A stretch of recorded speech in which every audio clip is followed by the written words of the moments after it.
Vamos para o texto em Hebreus e vamos já ler o texto e apresentarmos quais alguns dos problemas de Hebreus que são importantes para a gente lidar essas 2 semanas aqui, né? Então, o livro de Hebreus, vocês receberam um comentário, enquanto eu estou abrindo aqui, né? Esse comentário é um comentário relativamente recente, né? O autor dele, ele não é professor de Novo Testamento, ele é professor de pregação, Ricardo, tá vendo? Mas são matérias, né, bem próximas, né, do pilar de estudos bíblicos, dos pilares, né, que são estudos bíblicos que englobam o Velho e Novo Testamento e exposição bíblica, né? E ele, na tese de doutorado dele, ele fez essa dissertação sobre a autoria lucana de Hebreus, né? Ele é professor de seminário aqui em Southwestern, né? Foi deão, inclusive, agora ele ainda é grande, assim, em termos da liderança do seminário, mas não ativamente, assim, tão ocupado com decanato. E há outros livros bem clássicos que são de séries até um pouquinho mais acadêmicas, mas elas são antigas, dos anos 80, 90.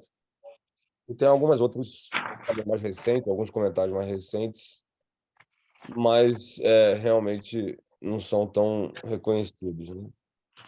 Por isso a minha opção de ter feito o Alan como o livro-texto de vocês, ok? Nós vamos gastar um tempo para falar sobre a autoria, porque eu acho que isso é extremamente importante nesse nível aqui, mas nós vamos nos debruçar no estudo do grego mesmo, né?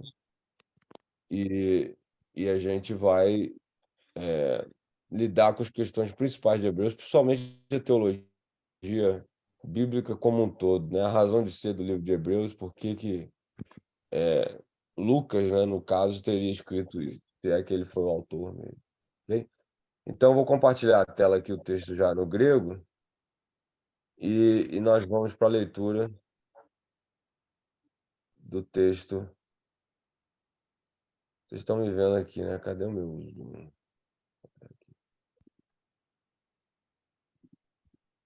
Vamos lá.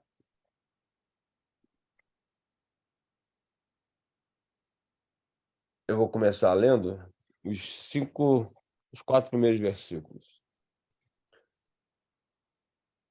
Polímeres kai polur protopos palai roteus, desculpa que a tela tem, lalessas tois patracin em tois profetais. Ah, não tá tudo aqui, só um minutinho.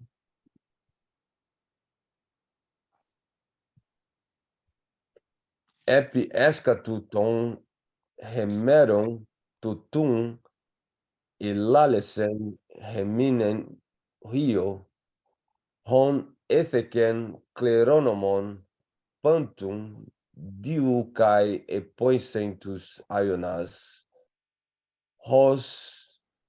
E a palavra sumiu aqui, que está em português, né? Deixa eu voltar aqui. Ela apareceu do lado? Não. Esse é o problema de traduzir o texto em português às vezes, né? Cadê? Vamos de novo aqui. Diu kai epoicentus aionas hos hon apaungasma tes doxes kai caracter tes hypastasios autu feron te ta panta tu remati tes dunamis diotu catarismo tum armation poesamenos e catisen en dexiates megalusones en hypselois tosu tu crepu genomenos tum angelum hosso diaphoroteron parotos que kleronome ken honoma. Palavras importantes nesse texto, né, que vão ser lidadas aqui no Primeiro Testamento, no primeiro capítulo, né? Anjo é uma comparação que ele vai fazer com anjo.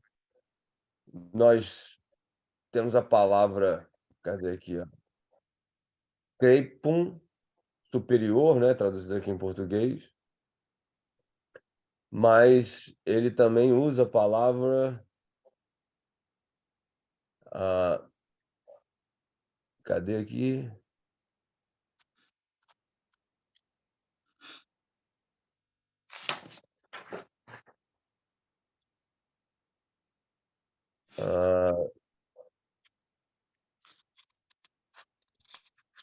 Tinha a palavra Ionas. Tem o microfone aberto aí. Ages, né? Que é a palavra no inglês que quer dizer o Ionian, né? Essas idades aí, que é traduzido muitas vezes eternidade.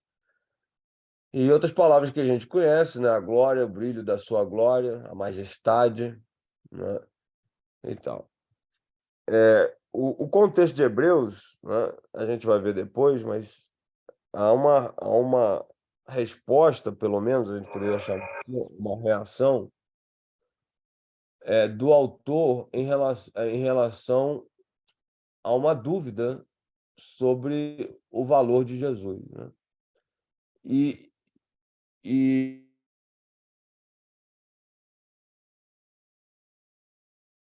e o autor já falando dessa superioridade de Cristo, né? Que, que depois ele vai dizer que ele foi, na verdade, feito menor do que ele, né? Então, quando ele já apresenta a questão de superioridade, é porque ele vai identificar que, por um tempo, né, Jesus vai ter sido feito menor. E essa questão de Hebreus, né, que vai permear nos primeiros capítulos, para depois, gradativamente, firmar o conceito de que Jesus realmente ele é superior em tudo, né? Mas a razão de ser disso, né, o próprio tema apresentado aqui, que é o tema da revelação em Cristo, né? Então, o autor, né, e eu vou falar Lucas, gente, aqui livremente, porque é mais fácil para mim, tá? Mas se vocês discordarem, faz de conta que eu tô maluco. Mas, assim, Lucas, ele apresenta o problema que vai circundar a encarnação, né? E Hebreus, então, é escrito, na verdade, para lidar com esse problema secundário da encarnação, que é um Deus menor, é um Deus inferior, um Deus que, que senta, come, fala, é tocável, né? Você pode ouvir, você pode cheirar, você pode sentir, e que está presente no mundo dos pecadores, né? Esteve presente no mundo dos pecadores, e por isso ele é interpretado, ou ele é recebido, né? Não como Lucas fala, mas a teologia do Novo Testamento fala, né? Como João fala, ele é recebido, ou não é bem recebido, ou talvez não recebido por aqueles que deveriam recebê-lo. Para quem fez o curso de Êxodo, né? a, a questão de Êxodo, no capítulo 20, quando Moisés chama o povo, né? Deus está ali no monte, né? Com trovões, relâmpagos, tremor de terra. O povo ele está vendo um Deus tal e qual, né, na sua possível glória, ainda distante, mas querendo chegar, e ele fica aterrorizado com aquilo, porque Deus é meio que demais, né? É meio, não é um e meio demais, né? É muito para eles. Eles logo depois que Deus dá os mandamentos, né, nós temos essa, deixa eu dobrar minha página aqui, nós temos essa afirmação do povo, né, de que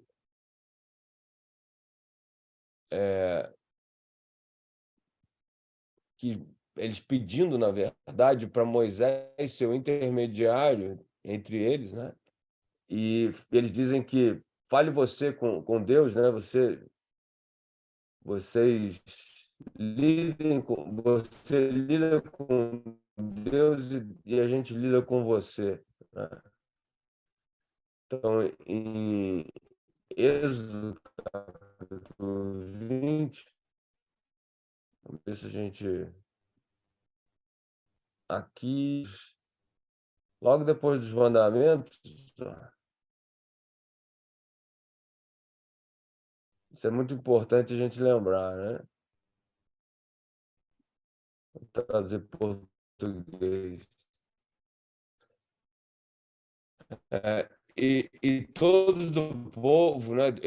O povo todo testemunhou os trovões, os relâmpagos e o som da trombeta e o fumo, né? A fumaça na montanha. Quando viu a fumaça na montanha, de longe. E eles disseram para Moisés: Fala você conosco e ouviremos, mas não vamos falar, não fale conosco, Deus, para que não morramos.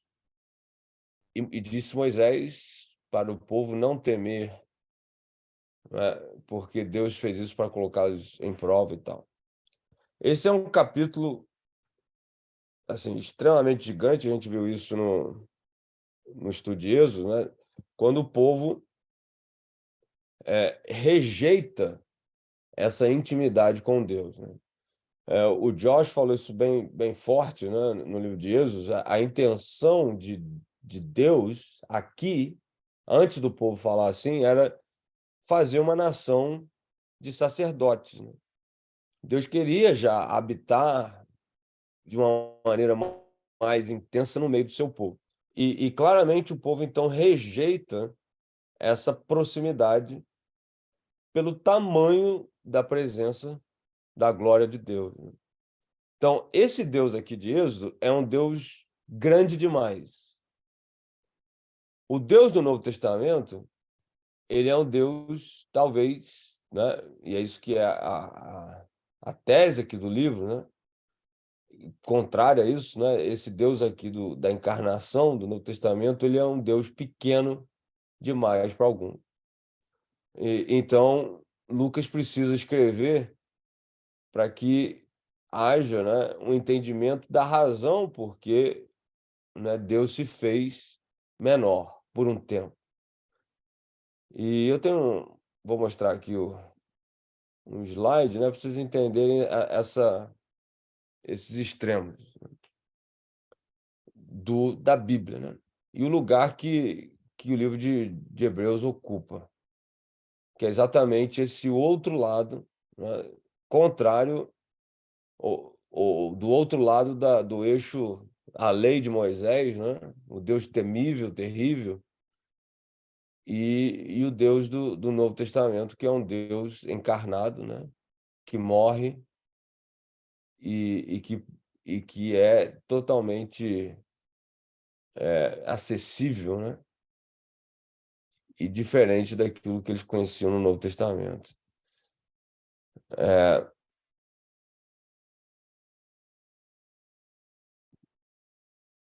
Então, vamos lá.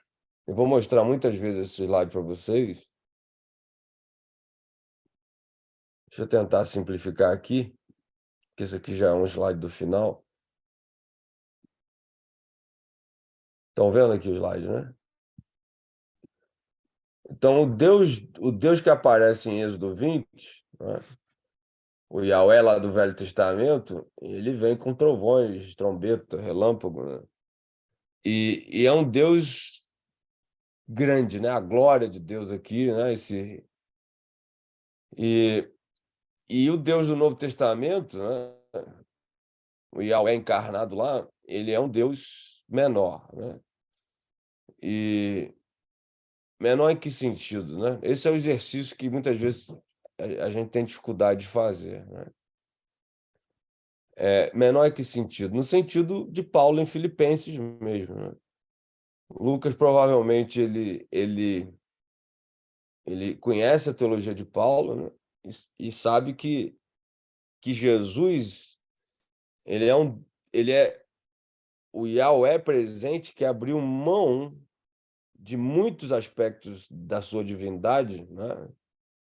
Mas não os aspectos essenciais, né, de quem ele era, a pessoa que realmente ele era, para poder estar no meio, né, do seu povo. Então, a pergunta que a gente sempre faz como exercício, né, imagina que isso aqui é um Deus, né, com limitações, né, do corpo humano, né, que mantém a essência de quem ele realmente é, né? Então, o exercício que a gente faz em termos de encarnação, né, é um exercício. Deixa eu ver se eu tenho esse slide aqui.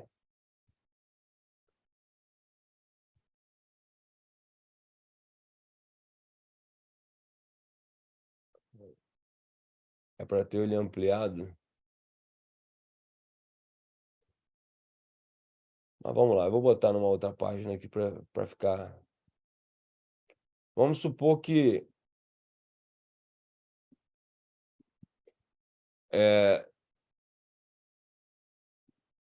vamos trocar aqui o nome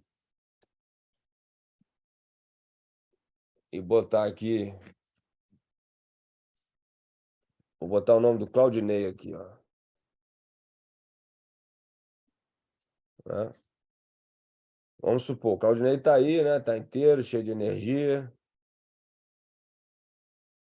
E se eu pegar e cortar as pernas do Claudinei, né? Ele continua sendo Claudinei, né? A gente sempre fala isso. Se eu cortar os braços também, né? Ele continua sendo Claudinei, né?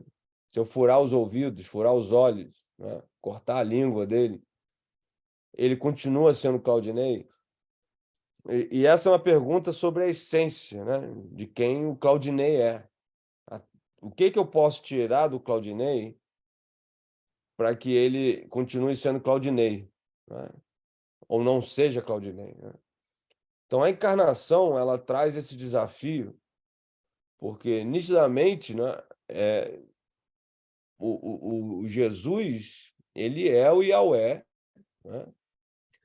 O Yahweh com limites em termos da sua glória, né? Então, tem muita gente que tem dificuldade com isso, eu vou parar aqui para ouvir vocês, porque eu não sei se alguém quer rebater isso, mas vamos ver isso no texto, né? Mas a verdade é que a, esse- e a questão de Hebreus, né, ela está essencialmente em cima disso. O Deus menor. Como é que a gente lida com isso? O Deus que se fez menor por um tempo. E a matemática de Hebreus, né, o que ele vai tentar dizer é que é exatamente a necessidade da gente chegar até Deus, né, o entrar no Santo dos Santos, no capítulo 10, estar realmente na presença de Deus, que obrigou Deus a vir ao mundo e por um tempo se fazer menor para que a gente pudesse ter um caminho, né? Por esse novo e vivo caminho. Porque o Deus grande, né, o Deus em toda a sua glória, já tinha sido rejeitado pelos hebreus lá atrás.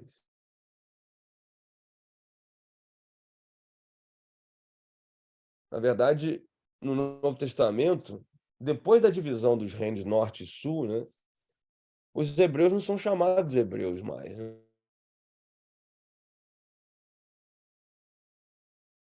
De Judá pela divisão do reino norte e sul.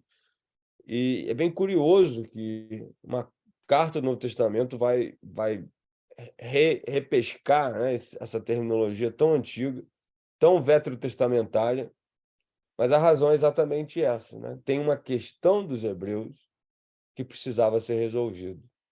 E a questão é essa: entrar na presença de Deus pelo novo e vivo caminho que foi permitido por esse Deus encarnado, feito menor por um tempo, mas que na verdade é superior a tudo, né? E essa é a dissertação da carta aos Hebreus. Quero ouvir vocês agora. Vamos lá. Todo mundo tá Ô, tranquilo? Jânio, Pode falar, Gilmar. Então, assim, sendo bem direto, né? A forma da gente receber isso é pela fé, porque assim, a mente nossa, com toda sinceridade, ela não consegue absorver toda a essência disso com lógica, entendeu? É pela fé. É muito profundo isso. Por mais que a gente faça exegese, né, faça e compreenda, mas tem alguns mistérios que a gente não tem como responder. Uhum. A dificuldade, qual é, Gilmar, aqui? É a hora da gente falar. Nós vamos lidar bastante com esse texto, né? Sim, porque assim, quem responde com clareza, né, a questão da quinose,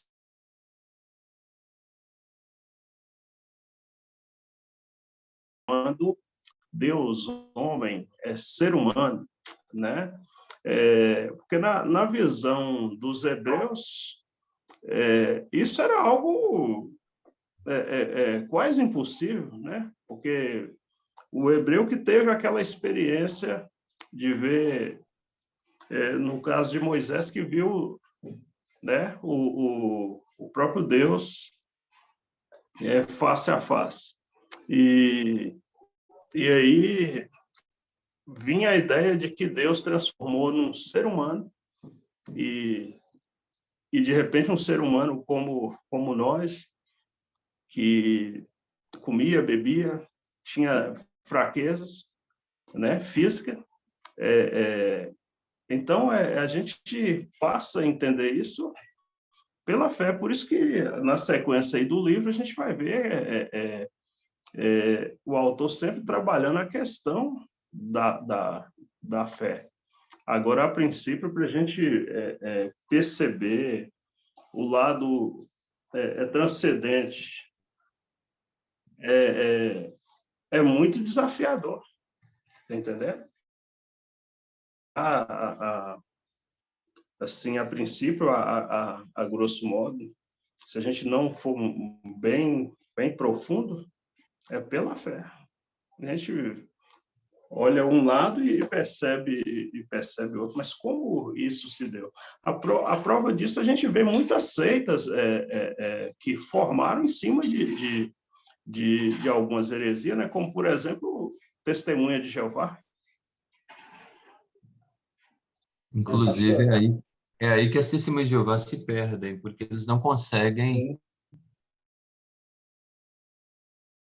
o que Deus fez, né? Como diz lá nos Salmos, quem é o homem para que dele te lembres, né? Ele foi feito um pouco menor do que os anjos. Então falava sobre o que Cristo faria por nós. E aí, quando os evangelhos falam, o próprio Cristo dizendo que o Pai era maior do que ele, que só o Pai sabia, que ele não sabia. Então, as testemunhas de Jeová não conseguem assimilar isto. Aí eles preferem realmente dissociar a tal ponto de, na tradução do Novo Mundo, eles dizerem que Jesus era um Deus. E aí negando a divindade em Cristo. Nele habitou plenamente. Uhum. Pastor, eu estou pensando no texto que o senhor falou, se referiu a Êxodo 20, dizendo que o povo Deus queria fazer uma nação de sacerdotes. E o povo, então, não quis intimidade com Deus, devido à forma como Deus se apresenta ali. Aí eu faço uma pergunta: eles não quiseram intimidade com Deus ou eles se assombraram com o modo gigantesco, glorioso, poderoso que Deus se apresenta ali para eles? Porque nós somos tão finitos e temos medo até de outros finitos. Imagine de uma intimidade com um infinito que nós pouco conhecemos. E até porque nós sabemos que há muita coisa desconhecida entre o céu e a terra. que o irmão me diz nesse sentido? Eu fui genérico aqui, né? Direto, Abraão. Talvez tenha sido meio forte, né? A ideia de que eles não quiseram intimidade com Deus, né? A gente tem todo um contexto, né? Êxodo, o povo estava acostumado com o Egito, já estavam sincretizados com os deuses do Egito, né? Quiseram olhar para trás inúmeras vezes, né? Preocupados com a comida e a segurança. Mentalidade de escravo, né? O evangelho da prosperidade é um evangelho de escravo, que é um Deus que provê aquilo que é necessário para a sobrevivência. E quando eu disse que eles não querem intimidade, é porque eles não queriam um Deus presente. Se eles tivessem esse desejo, esse é o desafio que a gente vai ver em Hebreus. Por mais por mais por mais monstruosa que ela fosse, né? Porque Deus acaba sendo um monstro, né?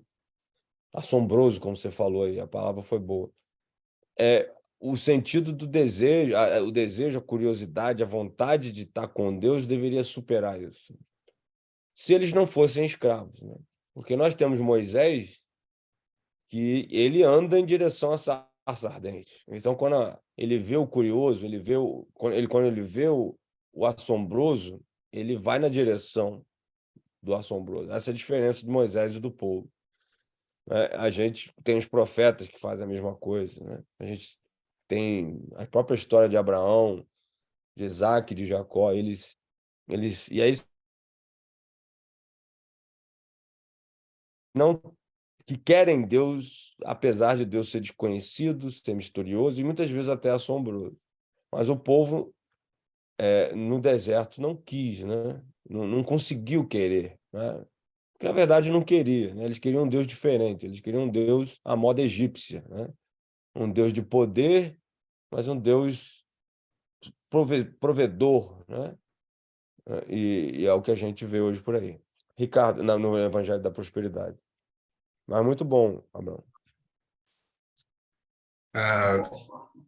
Queria fazer uma pergunta e uma associação, de certa forma, fazer a associação primeiro.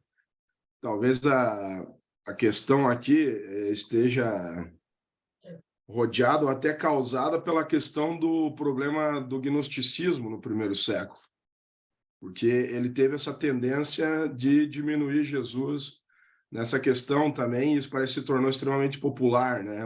O principal argumento é que Jesus seria apenas um homem, né, que foi tremendamente usado por Deus, que o Espírito Santo se apoderou dele no batismo e o deixou na crucificação, que a ressurreição é algo que foi inventado depois para ter uma contracultura, e isso parece que foi um problema extremamente grave, inclusive tratado por muitas cartas, né? E nunca tinha me atentado que parece que Hebreus tem essa questão também de tratar como João tratou, né? Primeiro João, as suas cartas, né?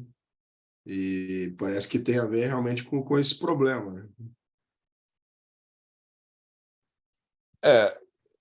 Você me conhece um pouco sobre a questão gnóstica, né? O gnosticismo estava realmente no final do primeiro século, mas no início do primeiro século, né? E o problema é esse que você falou. Eu só acho que a gente precisa limitar um pouquinho a questão gnóstica, porque há uma tendência, infelizmente, houve uma tendência, não mais hoje, eu acho que a gente passou essa fase, de atribuir ao gnosticismo, não é, tudo que é heresia no Novo Testamento, né? Dentro do próprio Testamento, Ricardo, eu acho que a gente consegue entender, não é, porque a grande questão é quem são os ouvintes, né, os leitores dessa carta, né? Para quem que ela é endereçada, ainda mais com esse nome de Hebreus aí, né? Que a gente vai discutir isso depois, né? Esse nome deveria ser esse mesmo, mas em João 11, né? Para mim, a gente tem um repeteco, né, Abraão, do Monte Sinai. Na verdade, é um repeteco que não é bem um repeteco, mas é a versão inversa, né? Ou 2.0 no Novo Testamento dessa rejeição de Êxodo capítulo 20. O texto é muito forte, né? Fala, Jesus se apresenta como a porta das ovelhas, né? Deixa eu compartilhar a tela aqui. Ô, Ricardo, você ia fazer outra pergunta? Já fez a pergunta, né? A Então, questão é essa relação, né, tipo, que se deu, por causa disso, né, Êxodo 20, né, que traz uma perspectiva, o Novo Testamento, né, que Deus se apresenta totalmente diferente, e só que a questão, digamos aí, que, né, de certa forma, os judeus causaram ali, com, né, a não aceitação da ressurreição de Jesus, e que se tornou pilar, não, não só para os gnósticos, mas, de certa forma, para outros problemas,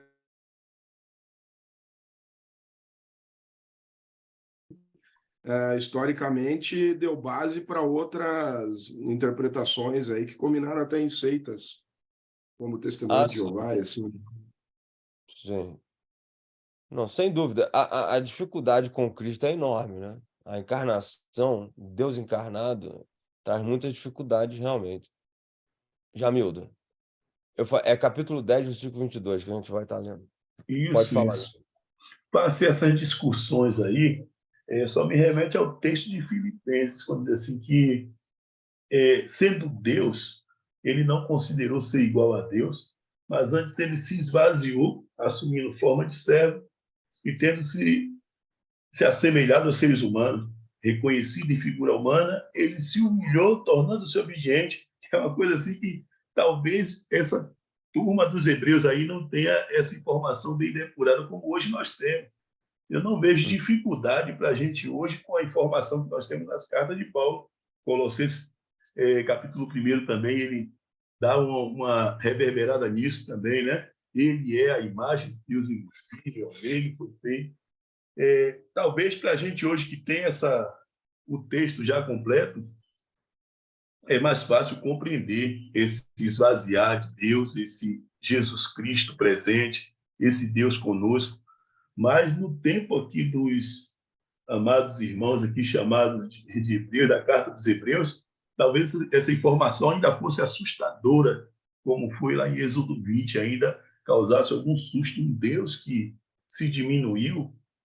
Que Deus é esse, né? A gente acostuma fazer a imagem do Deus sempre grandão, sempre imenso, e agora ele se diminui e se submete à morte, e morte de cruz. Aí fica toda essa coisa borbulhando na mente, e é justamente por aí que a gente vai caçando a compreensão dessas coisas.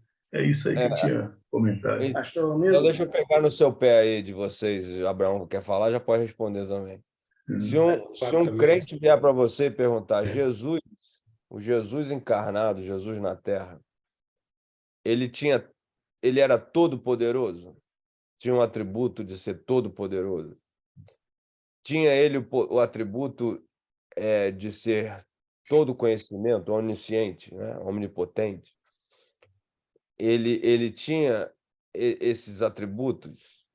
Só esses dois aí para começar. Jamildo, Abraão. Como ele diz assim, sendo Deus, quer dizer que ele tinha tudo de Deus, mas ele não usurpou ser igual a Deus. Dentro da missão dele de participar com os seres humanos, talvez ele não pudesse exibir todas as coisas como, né?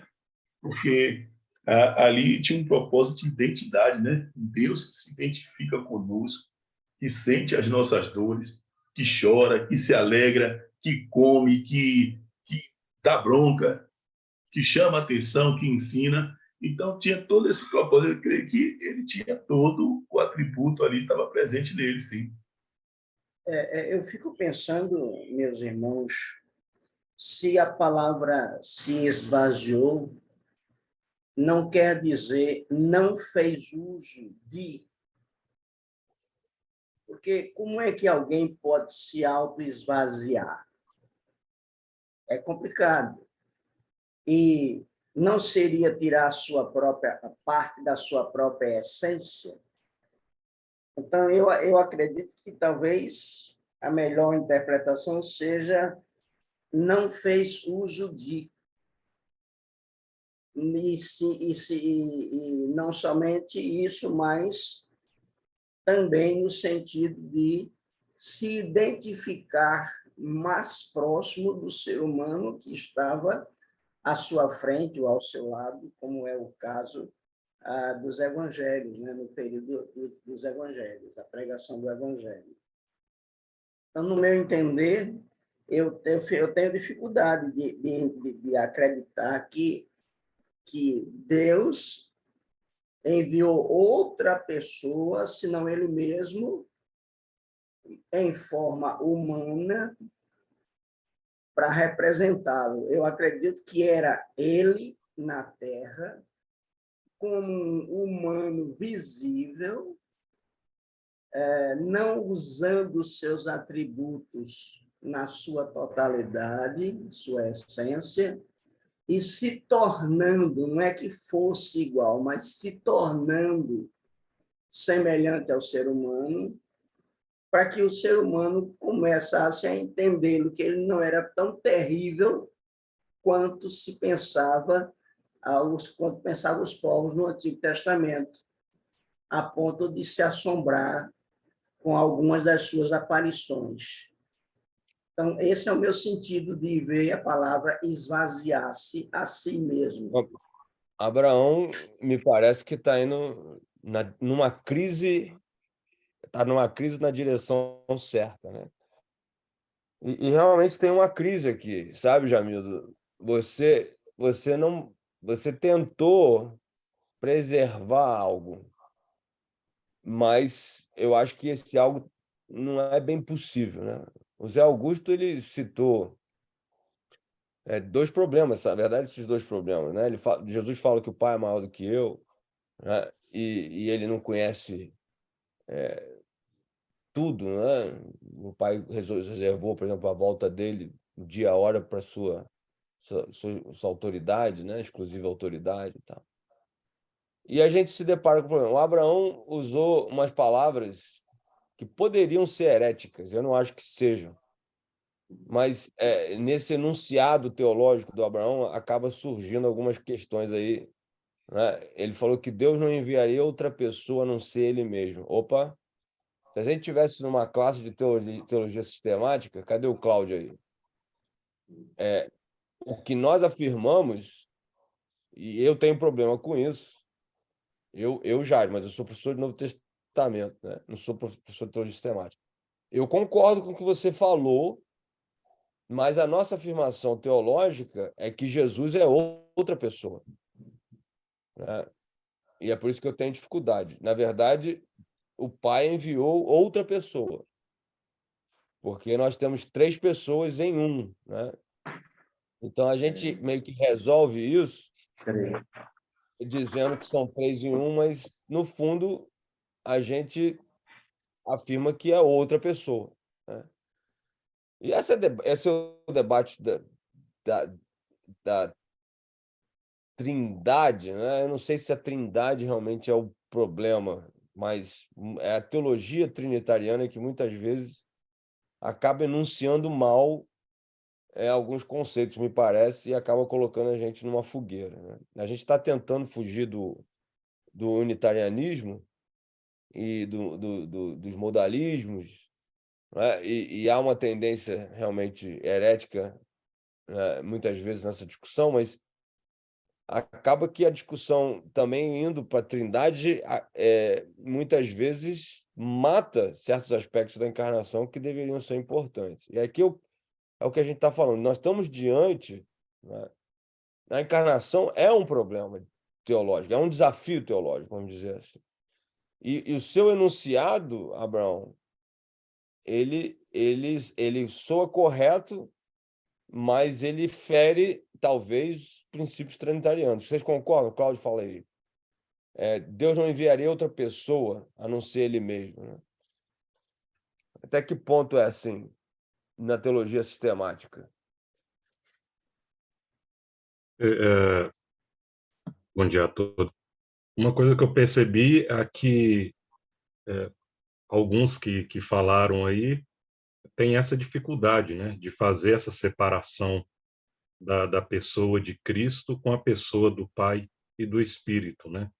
A afirmação foi quase unitariana, né, de que só há, no sentido aqui, né, deixando a trindade de lado, um único Deus, e esse Deus assumiu a forma de Cristo e veio ao mundo. E é aqui que pega, né? Porque se a gente não conseguir fazer essa distinção, a gente não consegue caminhar nessa cristologia, porque haverá sempre essa confusão de Jesus sendo o próprio Pai, né? Nesse sentido. Então, é bem complexo essa questão da cristologia, e a verdade é que nós temos poucas respostas, né? Até mesmo na questão da Trindade, nós não temos, nós temos muitos questionamentos, mas poucas respostas. Então, eu posso especular, mas afirmar, eu acho que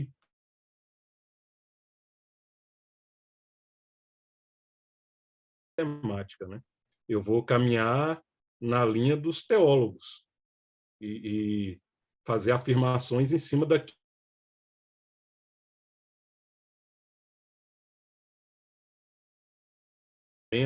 de fato entre eles, né? Em relação à Trindade, em relação à cristologia. Meus irmãos, a minha palavra, a minha posição está baseada no fato de que o próprio Jesus Cristo chegou a dizer para Filipe: Filipe, como é que eu vou te mostrar o Pai? O Pai sou eu. Quem me vê está vendo o Pai. Então fica Não, ele não complicado. afirma o Pai sou eu, né? Tem que ter Não, aí eu estou cuidado aí com redundando, essa... né? Estou fazendo aqui uma redundância. Cuidado. Né? Ele Mas, diz quem... mas o texto não é assim? Quem me Mas vê, ele vê não o diz Pai. eu sou o Pai, né? Não, ele não diz eu sou o Pai. Aí é a interpretação minha.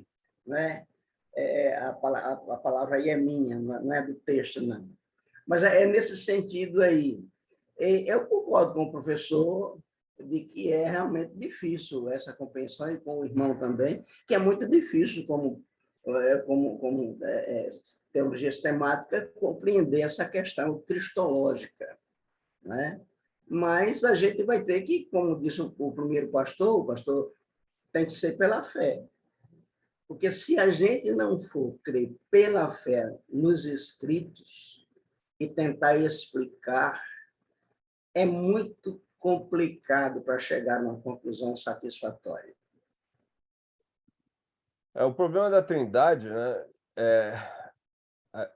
assim, nós não estamos estudando teologia sistemática. Aliás, teologia sistemática, não sei nem se vai ser matéria de mestrado, né? Ela, como o nome diz, é um sistema. É histórico, mas assim, eu sei que o pessoal da sistemática venera, né, a teologia sistemática como se fosse o próprio cânon. Mas a verdade é que eu acredito na superioridade da teologia bíblica, né? Então, quando a gente fala de Trindade, tem 4 afirmações que eu acho que, para mim, são os meus limites, né? Então, e Karl Barth, né? Ele foi o que deixou isso bem claro. Quem foi meu aluno já ouviu falar isso, né? Ele se resume assim: o Pai é Deus, né? Isso é Karl Barth, tá? O Filho é Deus, o Espírito Santo é Deus e Deus é um só. Então, esse é o quebra-cabeça da Trindade, né? Como você resolve isso não é necessariamente importante, né? Né? O Ed Renekiewicz questionou se existe ortodoxia, mas a ortodoxia, né, é isso aqui. Então, se você afirma isso, Abraão, Jamildo, né, você é um cristão, né, que tem uma teologia sonora, né, saudável. A trindade, a explicação trinitariana que entra no domínio da teologia sistemática, aí ela começa a ter problemas, né? Eu acho que tem. Como o próprio Cláudio, né, que dá a teologia sistemática, falou, é um desafio.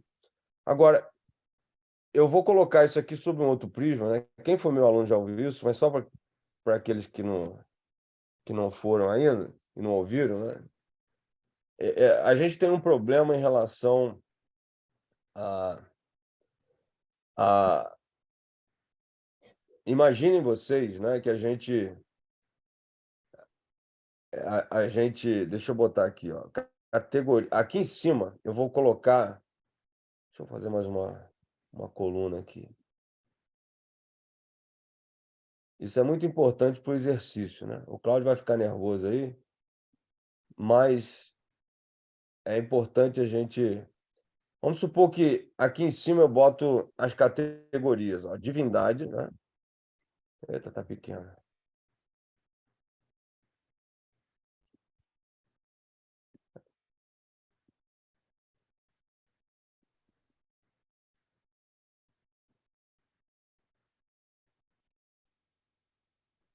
Então, aqui dentro, eu tenho a questão. Por que não está?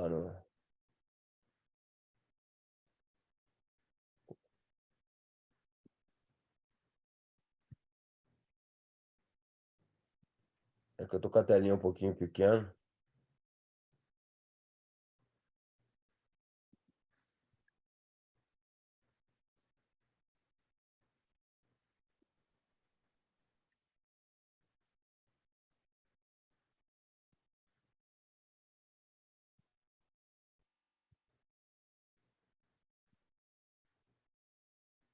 Agora vai. Então, vamos supor aqui que eu tenho. Deus, na verdade, né, é uma palavra genérica, né? Ela representa uma categoria, não necessariamente uma pessoa, né? Por causa do monoteísmo, a gente, né, o monoteísmo judaico, a gente acaba afirmando que Deus é uma pessoa. O problema é que Deus em si, a palavra Deus em si, não quer dizer nada além de uma categoria, né? Tanto que o judeu tem essa dificuldade, né? Hoje eles falam Hashem, Hashem, Hashem, Hashem, né? Ou era Elohim no passado, porque eles falam da categoria, né? Porque o nome de Deus eles não podem falar. Então, vamos deixar Deus aqui, né? Vou deixar Deus barra divindade, né? E aí, vamos supor que a gente tem outra categoria que Hebreus fala, né?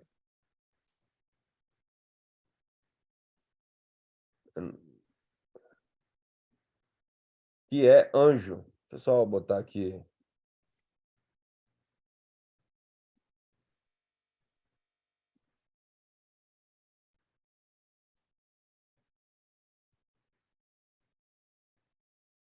Então, aqui nós temos a categoria anjo barra angelical, né? E aqui nós temos a categoria homem barra humanidade, né?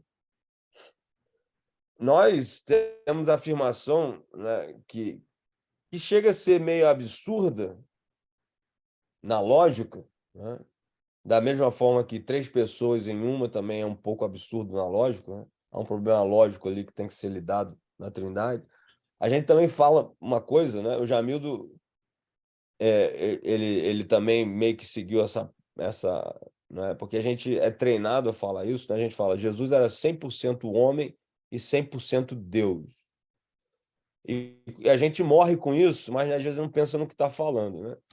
Então, de que maneira Jesus é 100% homem e 100% Deus?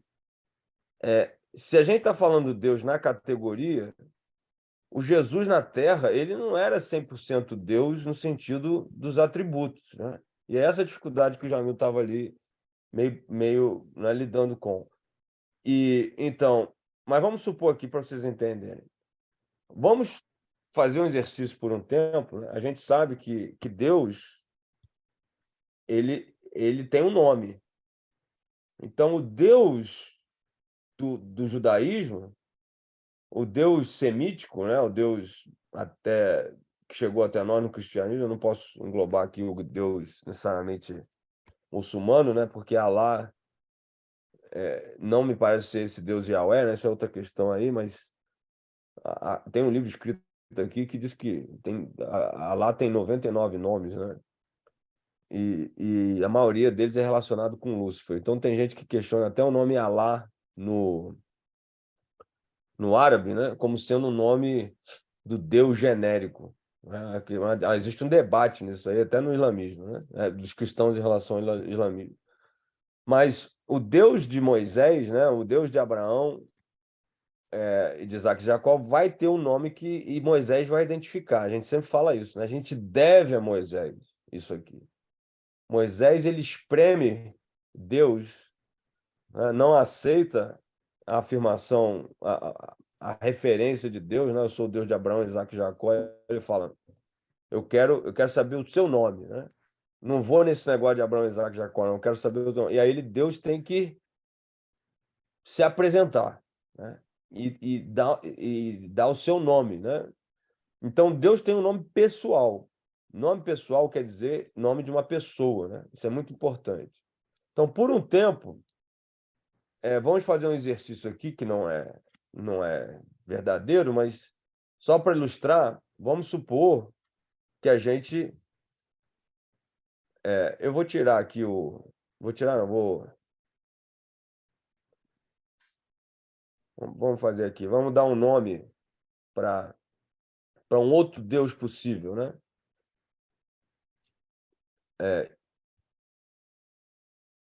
Iho, Iho. Então vamos supor que, além de Yahweh, tinha um outro Deus na categoria Deus Yoho, né? Esse Deus Yoho, ele é uma pessoa diferente de Yahweh, não é isso? Então, a gente sabe que não existe outro Deus, Deus é único, mas uma das coisas que a gente mata na teologia, e é o que vocês estão tendo dificuldade aqui, Jamildo, é que, por Deus ser único, a gente tira a singularidade de Deus. E eu vou querer o Cláudio aí, ou o Ricardo, para me ajudar nisso, para explicar isso melhor, para o pessoal entender com outras palavras. Não é porque Deus é único que ele deixa de ser singular. Por isso que esse exercício é importante. A gente precisa esticar a nossa cabeça e pensar, não, existe Yahweh, que ele é Deus, mas ele é uma pessoa, ele tem nome, ele é o Deus que Moisés conheceu.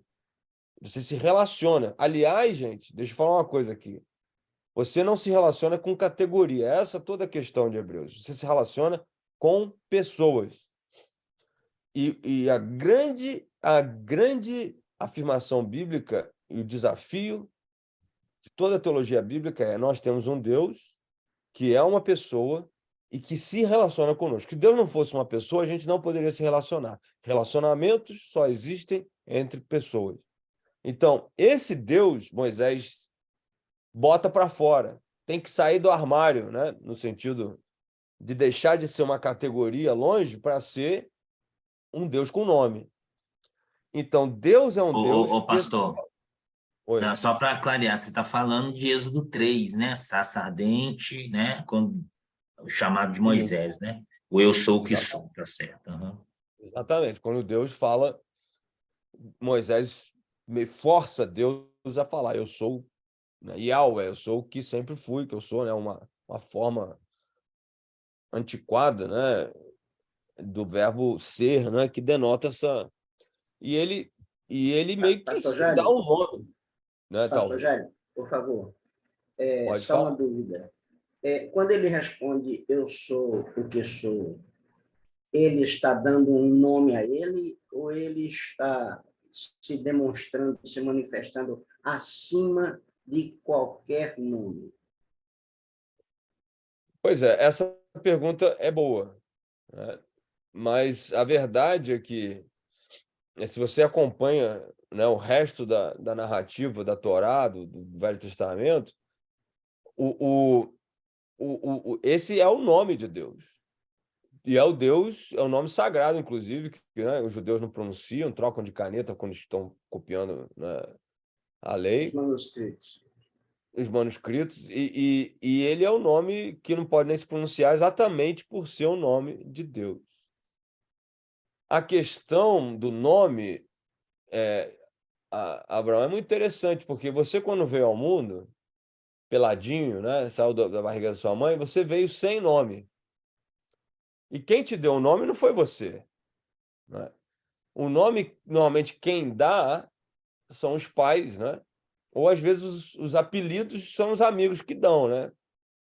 O Claudinei é chamado de fofão lá em Santa Luzia e tal, né? Assim, então, todo mundo dá Que isso, a nunca bola. ouvi falar disso. Tô zoando. Tô pegando no pé. Qual é o seu apelido, Claudinei? Fala aí. Não, tem apelido não, aqui é Claudinei e força. Puro.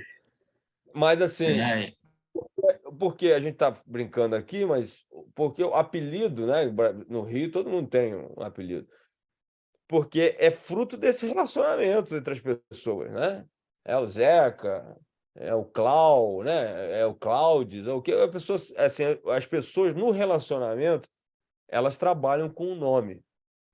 E Deus, na verdade, né, ele, Já, embora os trinitarianos, eu já sei onde o Cláudio está querendo chegar, né?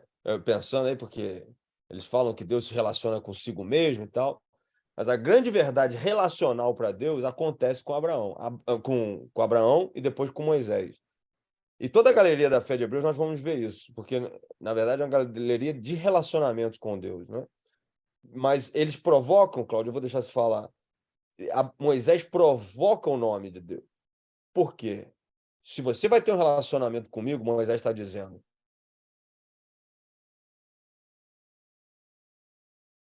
no relacionamento. A tua mãe não ia te chamar, Abraão, tem umas mães que fazem isso, né? De neném pro resto da vida, né? Ô neném, ô bebê, né? Ela te deu um nome porque você é distinto. E se ela teve outros filhos, né? Ela não ia chamar neném 1, neném 2, neném 3, neném 4, né? Neném 5. Imagina eu nessa aí, né? Outro dia alguém estava falando, ó, 07, vem cá, 06, né? Mas a gente dá nome por uma questão de identidade pessoal e relacional. Cláudio. não, é isso mesmo, você falou que eu iria abordar nessa questão do relacionamento, né? A partir do momento com alguém é que a gente começa a entender essa pessoa, igual a questão dos apelidos, né? O meu, aonde eu fui criado, é Carl Lewis. Aí, para quem lembra do Carl Lewis, sabe por quê, né? Que era um corredor e etc, etc, né? Então, Você é rápido assim? Você corre rápido? já Corria? fui. Hoje eu não consigo correr 10 metros, mas na adolescência, na juventude, tinha um pique muito bom. Então, o relacionamento é essencial, que a gente já começa a perceber em Hebreus, né, que o escritor ele vai caminhar, ele vai entrar nessa linha, né, de chamar essas pessoas para esse relacionamento com esse Deus que se revela para que eles possam ter o entendimento correto de quem ele é, né? Pastor, quando se dá o nome de uma pessoa, não está implícito aí a situação cidadania do nascido? No caso, o nome dado a Deus seria uma espécie assim, uma identificação cidadanesca? É uma boa. Isso a gente tem em Apocalipse, né, Gilmar? Qual é a grande promessa lá é da última carta, né? De Laodiceia? Vou te dar um novo nome. Por que o novo nome? Exatamente por causa disso. Nós vamos entrar numa outra realidade, nos céus, nessa cidadania que você está falando, numa outra possibilidade de relacionamento, né? Então, o novo nome é uma teologia muito interessante na Bíblia, né?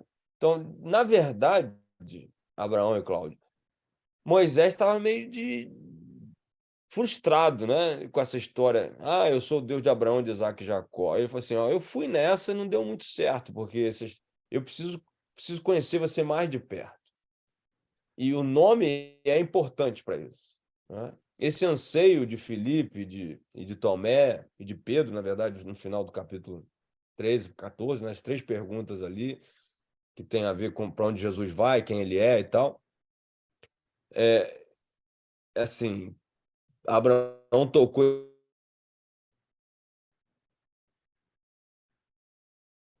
esse texto, porque esse texto é importante, Cláudio. Quem vê a mim, vê ao Pai. Aí você pode falar, ele não estava falando que era o Pai, mas espera aí.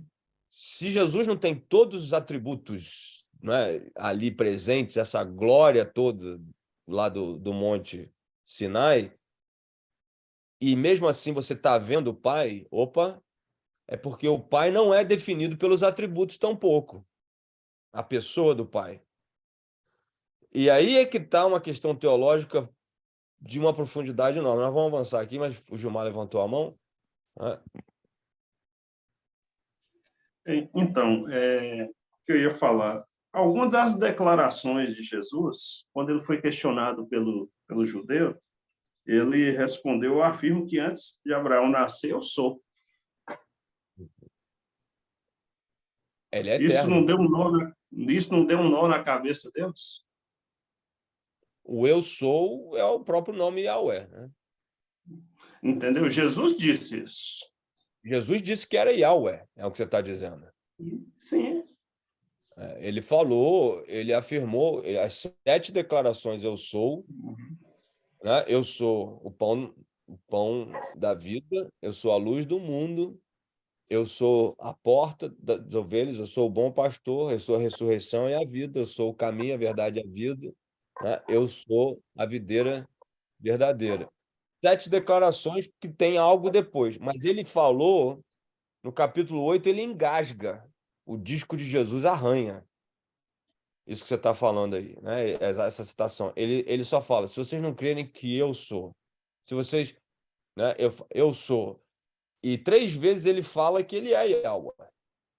Na verdade, ele está dizendo a mesma, ele está engasgado igual Deus na sarça ardente, né?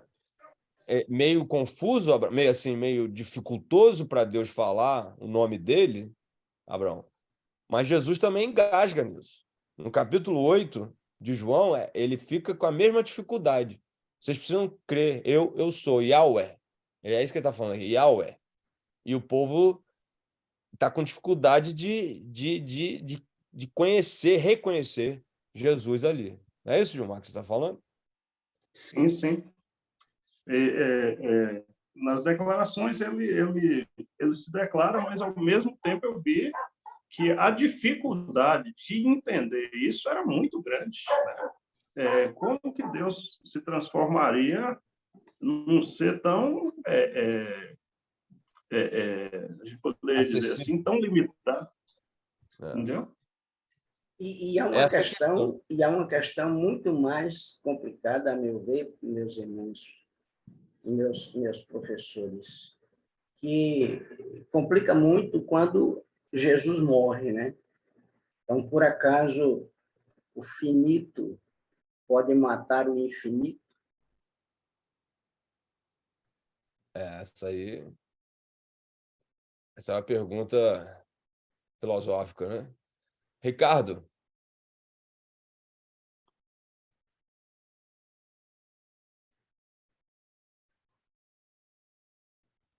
Desculpa, estava mutado aqui. Mas pensando sobre a questão, assim, né?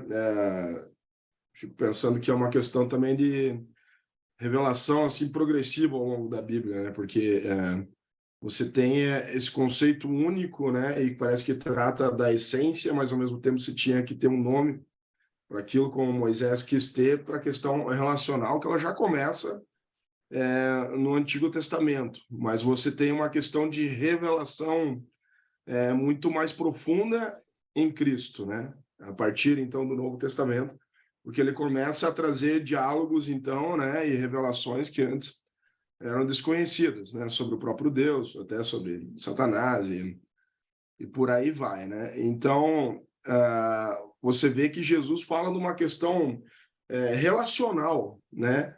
Entre ele e o Pai, entre ele e o Espírito Santo, entre o Espírito Santo e o Pai, você vê, né, que essa relação realmente acontece ali em vários episódios, né?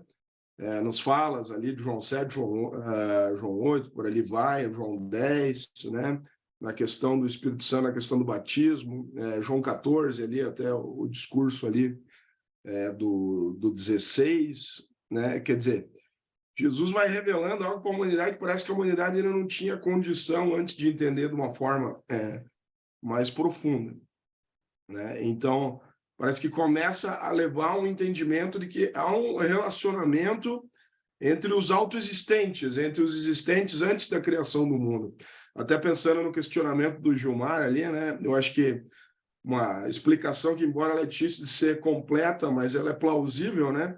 Que eles se relacionavam entre eles sendo o que eles eram antes de criar todas as coisas, né? Então, há uma questão assim de diferença de pessoa e mesmo essência, mesmo tipo de ser, né? Embora por causa de algumas questões, principalmente do Antigo Testamento, a compreensão às vezes fica um pouco mais difícil, né? Mas Jesus parece que ele vai revelando isso, né? Tirando o véu, como diz essa questão do Novo Testamento, tem toda essa questão do entendimento mais profundo, né? Então, acho que isso precisa ser analisado realmente para você ter um entendimento mais profundo da questão, né? A revelação, ela é progressiva, né? E eu concordo com os irmãos quando eles falam, né, que a nível do Novo Testamento nós temos uma informação muito maior hoje, né, do que logicamente os próprios que de certa forma estavam escrevendo, porque a coisa estava acontecendo ali, né? Hoje não, você tem uma informação que Deus deu, né, nessa questão aí do Novo Testamento que foi sendo revelada, né? Então é dentro desse sentido, né, que eu estou pensando. Bem mais, de certa forma, trinitariano na questão e com certeza não fechando a questão, mas dentro da lógica da questão do que é apresentada, né? Mas mesmo assim, mesmo sendo, irmãos, a revelação progressiva, ela não é tão fácil de ser compreendida. Não é verdade? Mas ela está ali para ser compreendida, essa é a questão. Exatamente.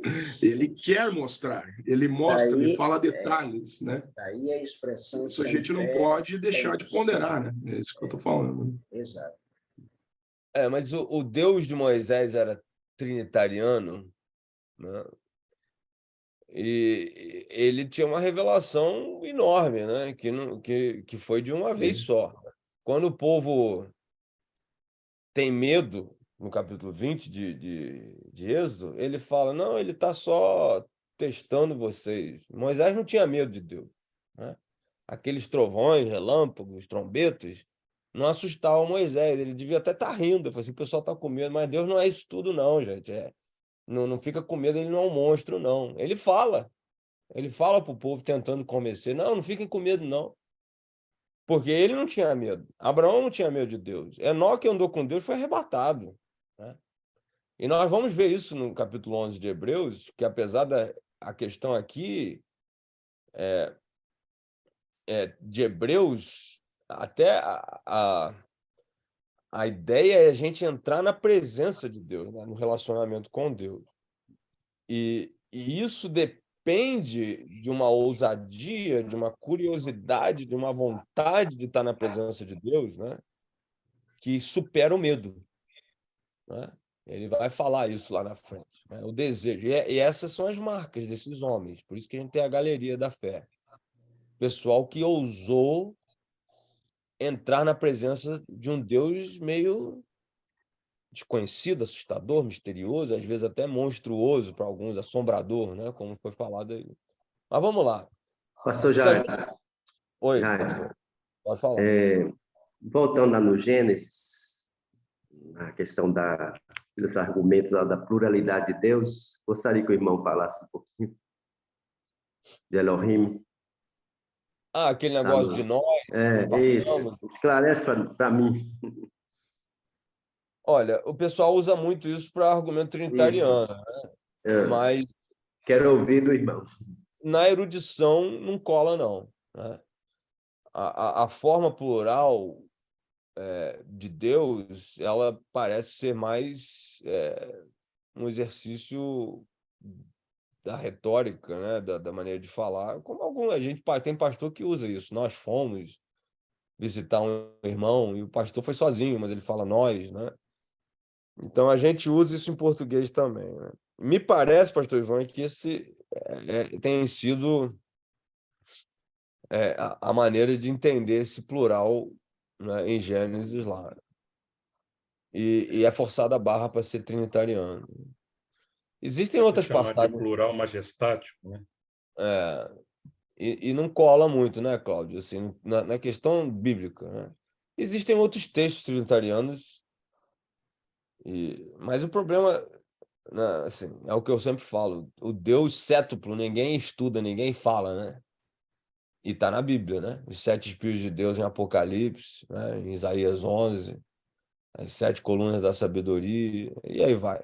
Mas a gente cisma com 3 e quer fazer uma lógica do 3, quando, na verdade, existe toda uma possibilidade, se for questão numérica, com Deus, né?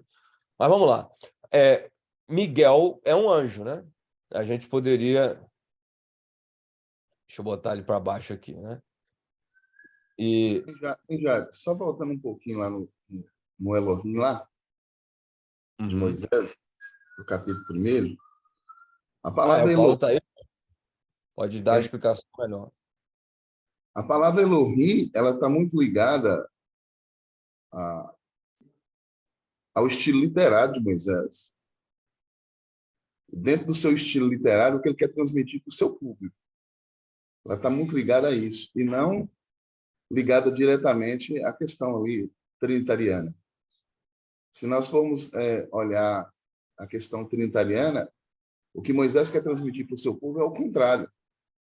Porque o seu povo era influenciado por várias divindades, inclusive divindades de princípios masculinos, princípios femininos. Essa era a crença egípcia, essa era a crença cananeia, era a crença da Mesopotâmia. Aí, o que Moisés está querendo para o seu povo? Que eles entendam que todas as coisas vieram a existir através de um único Deus. Entretanto, esse único Deus, ele tem a capacidade de ter nele o poder de criar todas as coisas dentro de uma pluralidade de força, né, de majestade.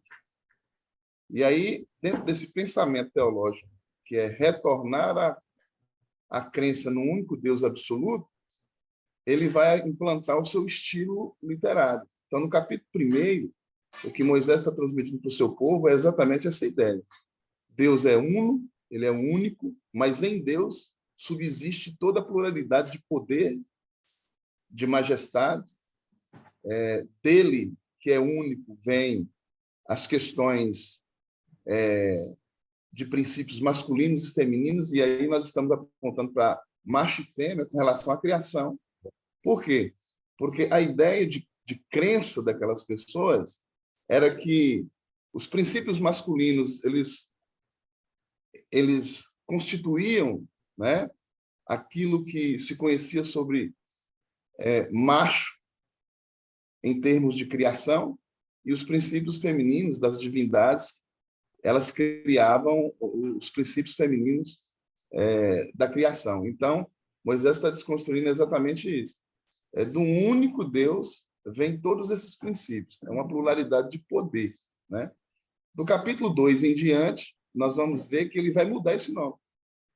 Ele vai dizer Yahweh. Ele já não usa mais o Elohim, porque a ideia do capítulo 2 em diante é esse que entra no Jardim do Éden e anda com Adão. Muito bom isso, né? A gente viu em Êxodo, né, Paulo, o Josh apresentou aquele livro sobre os deuses, né, com D minúsculo, né?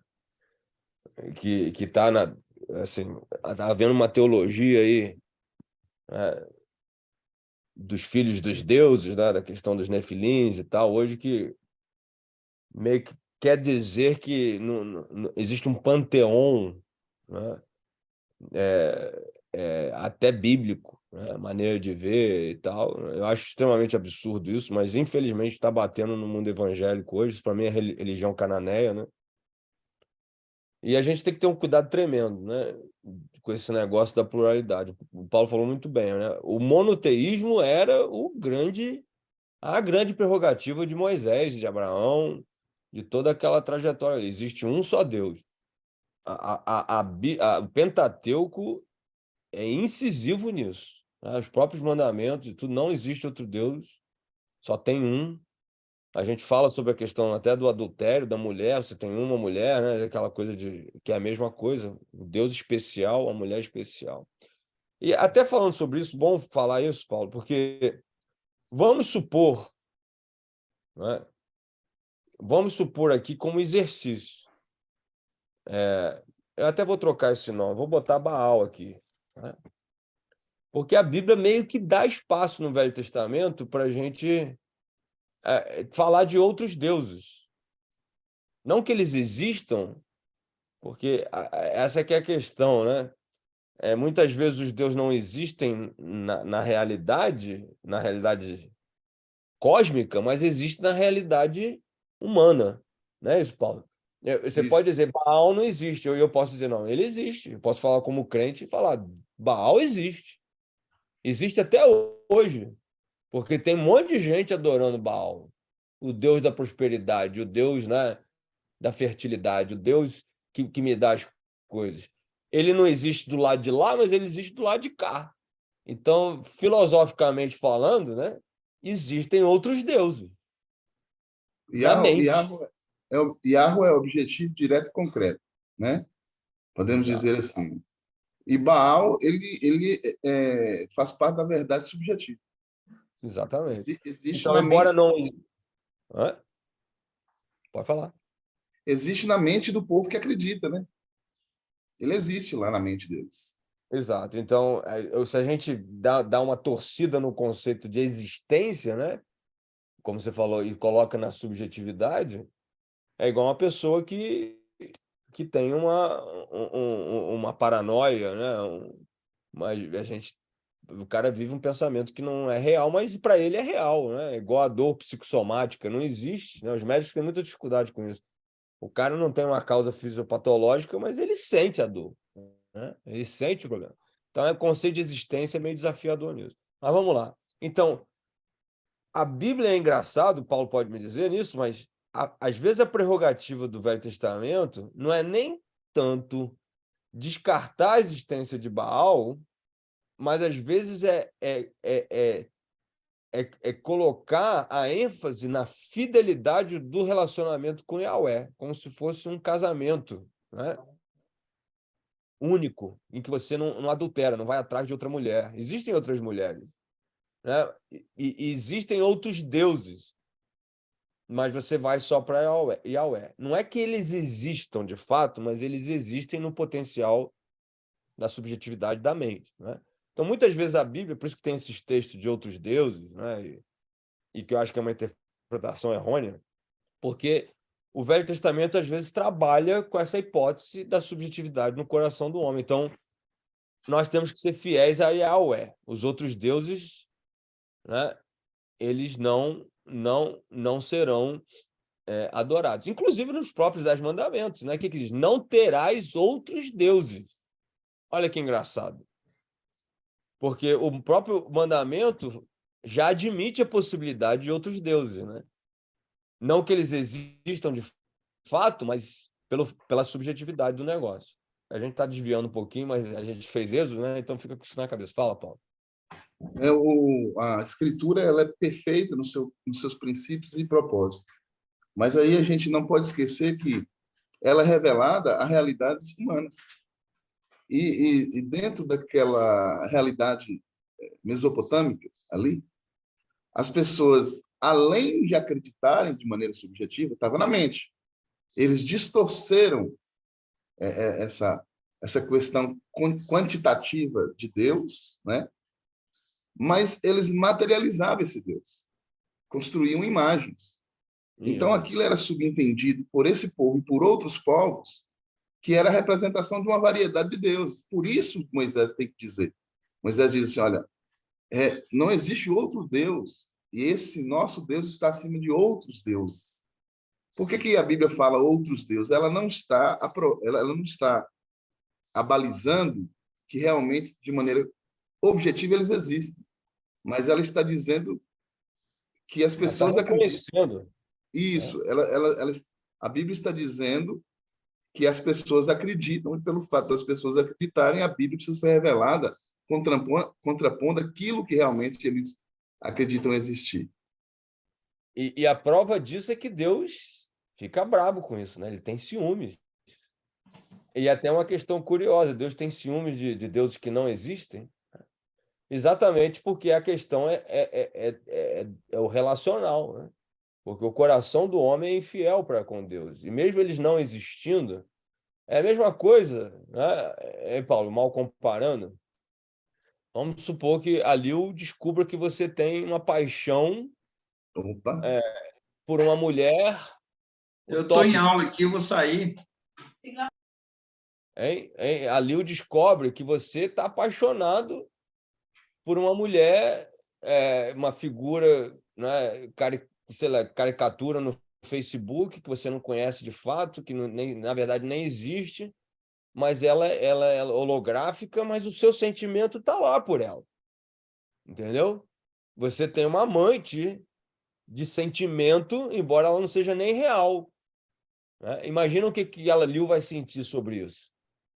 Não vai abalar ela, né? Apesar de não ser uma pessoa de verdade, nem existir, mas o seu sentimento é de verdade. O seu sentimento existe, né? E aí é onde jaz o problema. É incrível nesse pensamento seu aí, que de maneira concreta não existe. Mas aí eu vou colocar já para a questão de relacionamento com Deus. Mas em termos de idolatria, é real. Exatamente. Traição, né? De adultério. Exatamente. Não existe concretamente, mas existe o sentimento. E aí? Pastor, é por isso Pastor Jair, não seria esse exemplo que o irmão deu, não seria isso a prova de um distúrbio mental? Você transferir sentimentos reais por algo que não existe? É uma boa puxada, né? A idolatria é um distúrbio, né? É patológico, com certeza. E é por isso que o apóstolo Paulo trabalha isso bem em 1 Coríntios, dos capítulos 8 ao 10, né? Quando ele trata sobre a comida sacrificada a ídolos, e o entendimento dele que o problema maior disso aí é que te leva a um relacionamento com demônios, né? Então, a gente sabe que o ídolo em si, esses falsos deuses, eles não existem, mas o demônio é real no mundo espiritual. E aí é que está o perigo, porque ou você está num relacionamento com Deus, ou você está num relacionamento com demônios, né? Que é algo muito sério.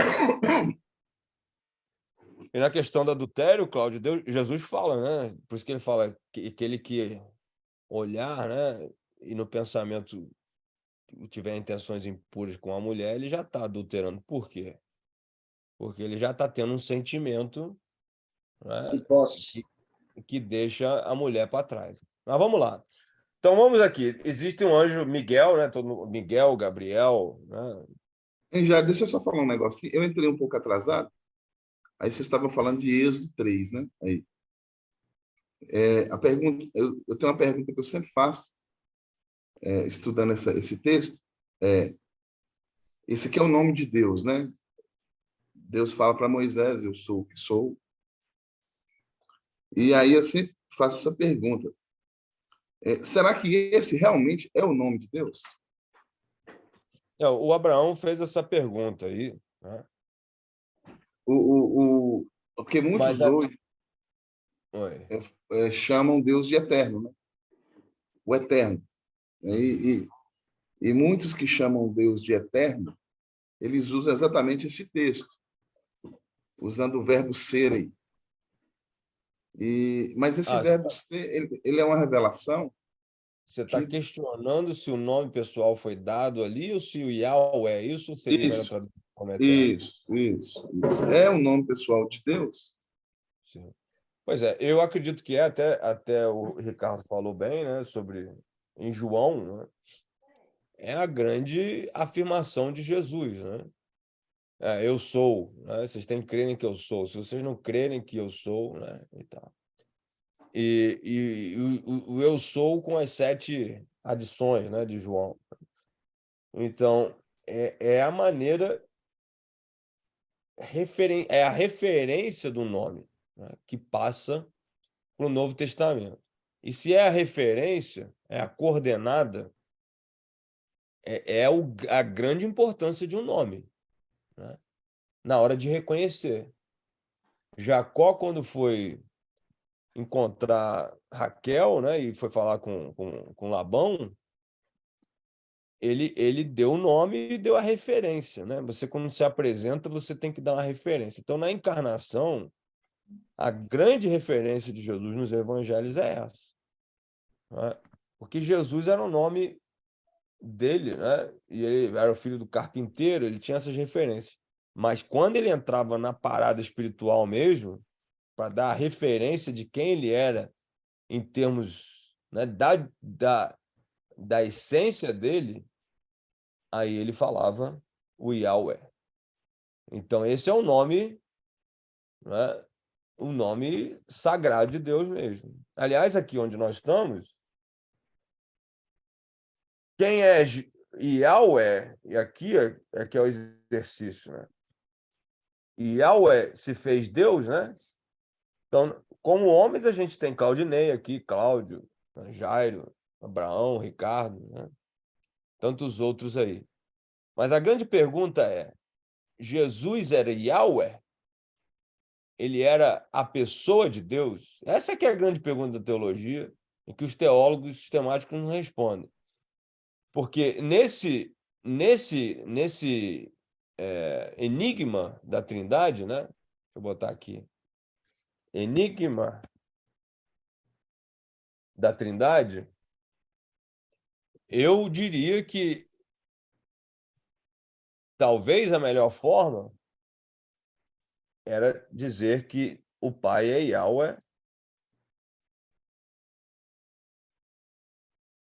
o Filho é Yahweh, o Espírito é Yahweh, e Yahweh é um só. E aí a gente tem um pepino para resolver.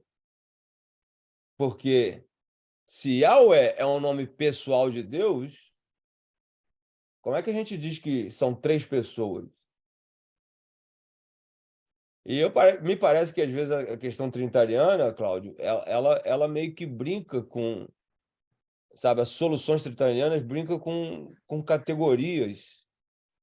Aí a gente fala, outra afirmação, né, que é complicada. Jesus é 100% homem e 100% Deus. É meio complicado. Eu diria que Yahweh, que Jesus é 100% Yahweh, né? E 100% homem, a gente poderia falar.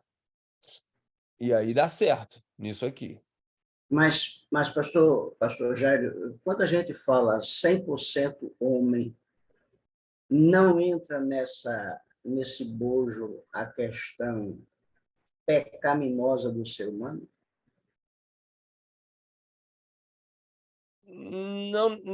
Não necessariamente, porque o homem não foi feito com pecado, né? Adão não tinha pecado até o momento que ele pecou. Então, ser homem não quer dizer que você é pecador no sentido... Então essa referência que o irmão está fazendo é o 100% homem ainda no Éden. Fora do Éden, não. Ainda aquele homem do Éden. Homem como propósito perfeito de Deus, né? Sim. Então, tem mais coisa aqui, né? Porque essa discussão também tem até a ver com o tema que ele está entrando aí em dezembro, Natal, mas não precisamos ir lá.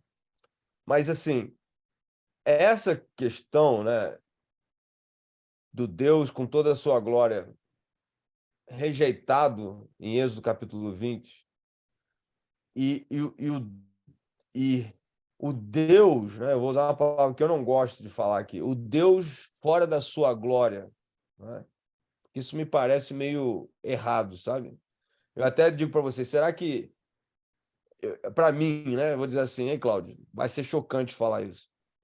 Se alguém falar Jesus não é Deus, mas ele é Yahweh, eu prefiro que ele fale isso do que ele fale que Jesus é Deus, mas não é Yahweh.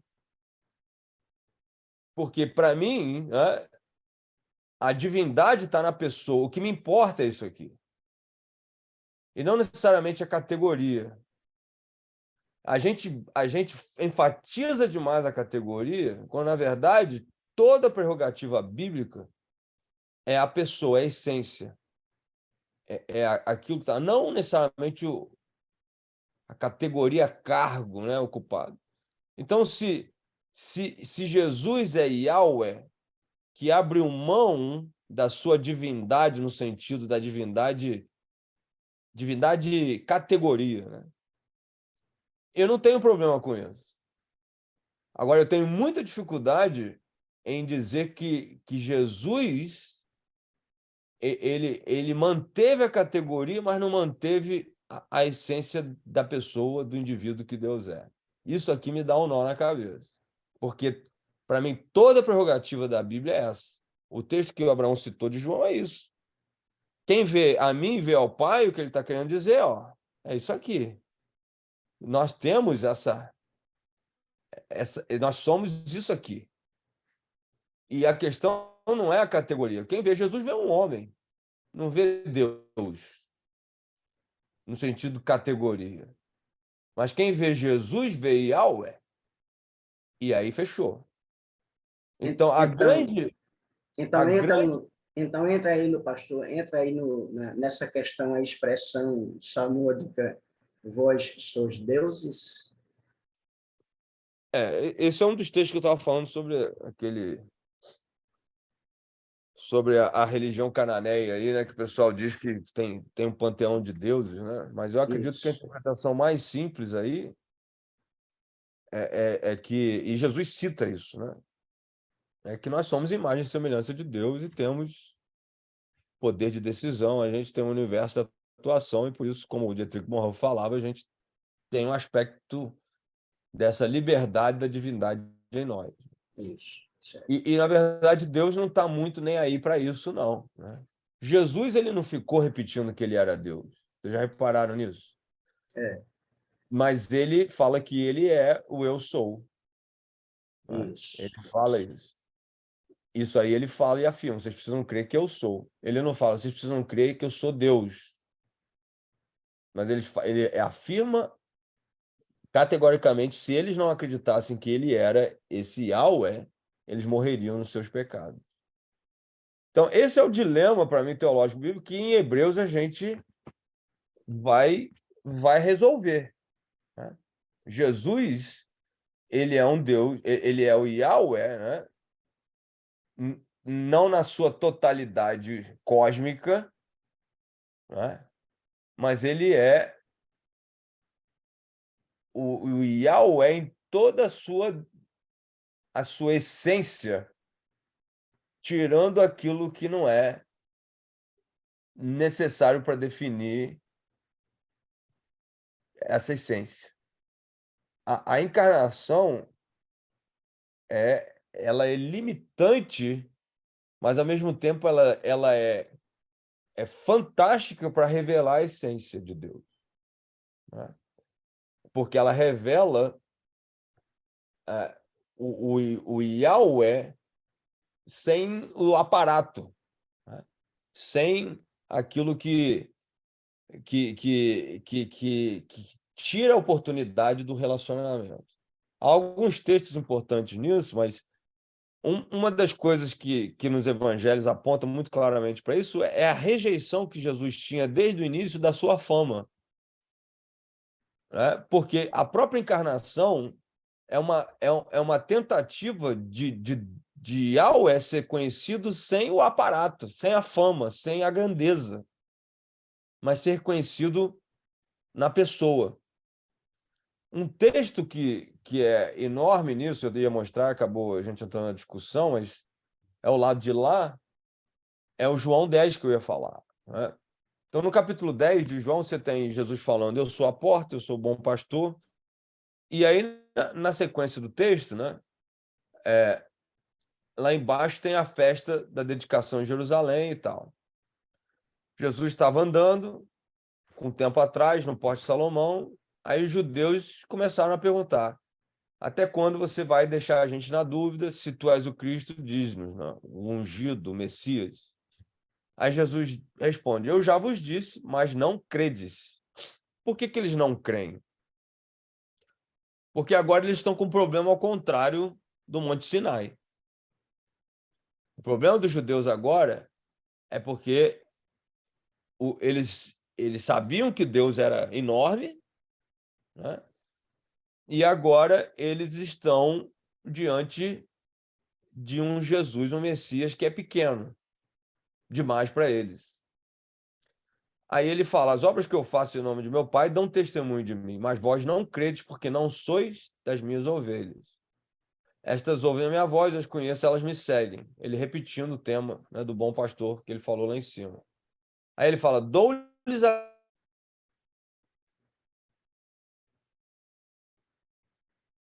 vida eterna e jamais perecerão. Olha aqui, meu Pai, que as deu para mim, é maior do que todos e ninguém pode arrancá-las da mão de meu Pai.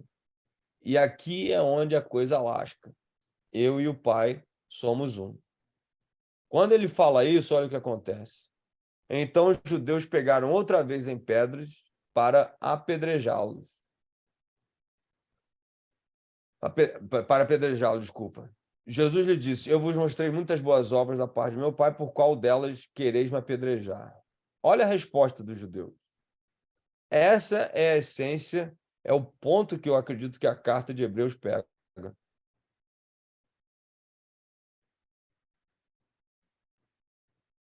Os judeus responderam, apedrejar, pois, sendo tu apenas um homem, te fazes Deus. Estão entendendo a questão aqui do dilema da encarnação? E o problema que a gente fala, Jesus é 100% homem, 100% Deus, né? Mas os judeus estavam com um problema com a categoria. Eles não estão lendo a Bíblia, eles não estão lendo Moisés, não é? E entendendo que Deus é um Deus pessoal, que você, para ter relacionamento com Deus, você precisa conhecer a pessoa que está ali.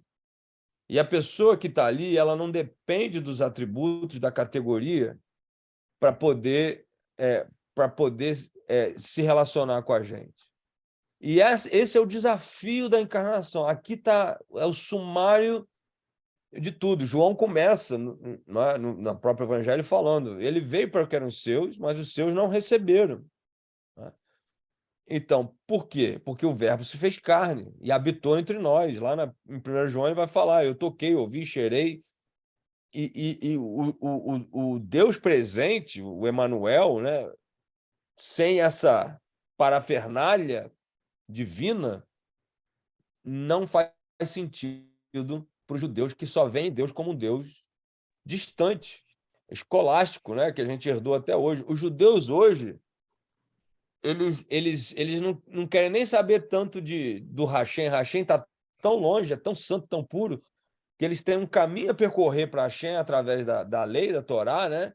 E eles juntam cabalismo, misticismo, aquela coisa toda, acreditando que existe uma passagem espiritual mística através da memorização e da manutenção da lei para chegar até Deus.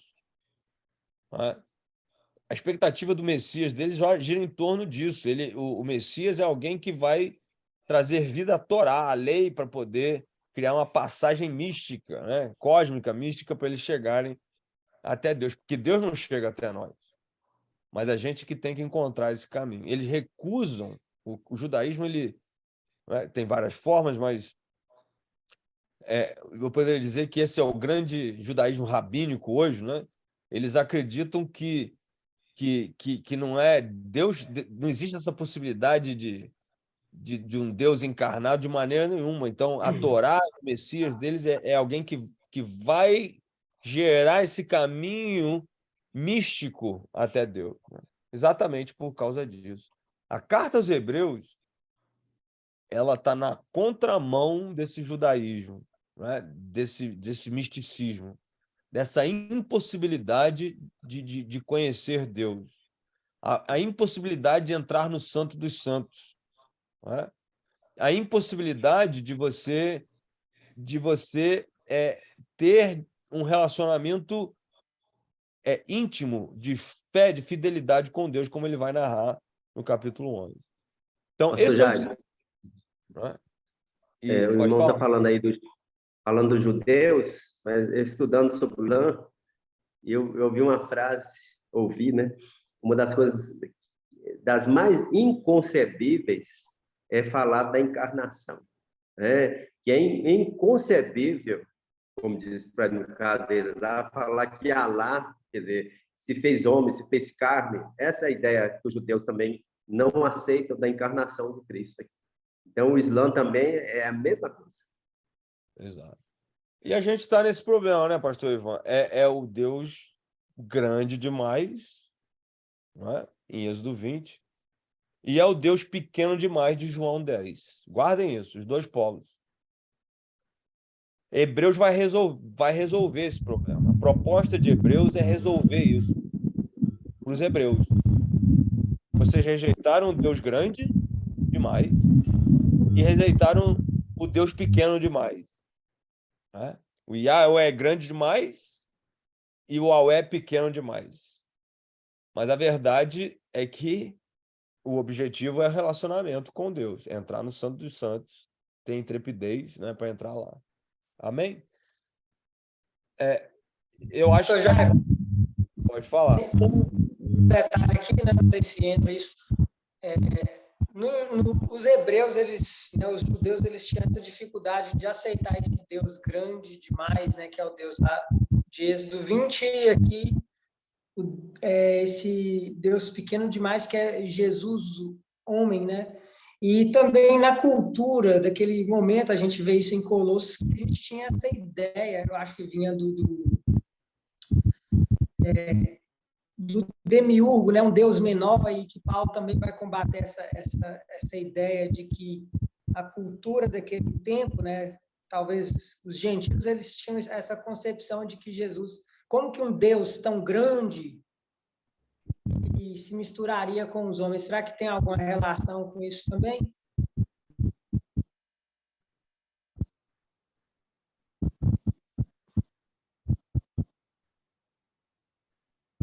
No sentido de pegar também a visão daquele tempo, né, de um Deus tão grande se tornar humano.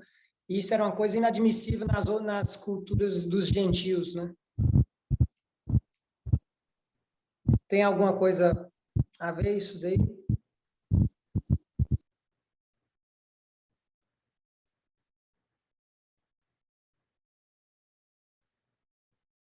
O microfone está mutado, não, Claudinei? Ele deve ter caído aqui, deixa só...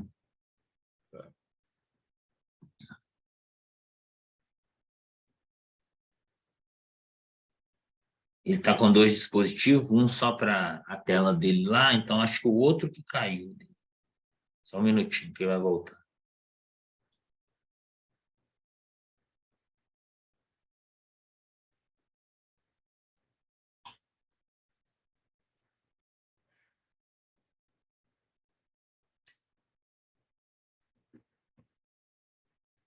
Vou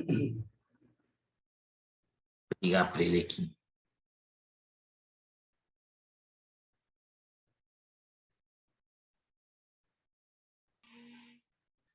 José Augusto, como está, meu irmão?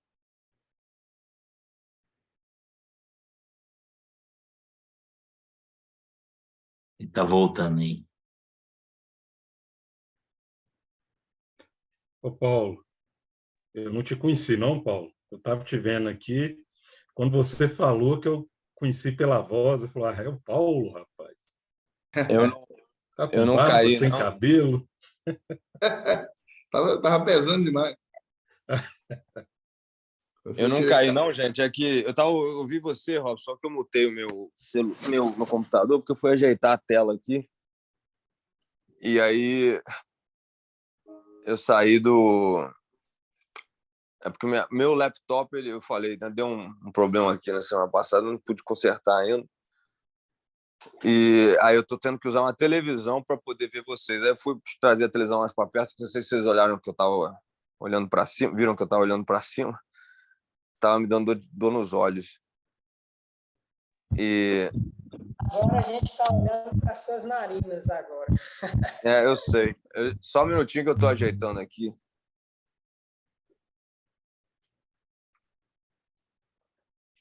Mas é que eu não consigo ver a tela se eu não tiver a televisão ligada. Aí eu não tenho como desmutar aquela minha outra tela. Ela tá preta. Mas então, Robson, faz só a última pergunta aí que você fez, por favor, para eu pegar nela. É o quanto da cultura daquele momento, né, dos gentios, da ideia do demiurgo, Deus menor, né, e eles tratarem, talvez, olharem para Jesus como um demiurgo, um Deus menor, né, que intermedia entre Deus, né, e os homens, influenciar a cultura dos hebreus a ponto de não terem Jesus como esse Deus grande, mas de Êxodo 20. Isso tem alguma relação? Sim. Hebreus vai falar, a gente vai ver isso, né? Que esse aspecto menor foi temporário. E ele por um tempo, ele fala menor do que os anjos e tal. Né? E esse aspecto ele é do mundo material, temporal, de Jesus. Né? Jesus, na sua glória, né? ele está daquele tamanhozão lá, né? Que apareceu no Monte Sinai, né? Mas a encarnação, ela é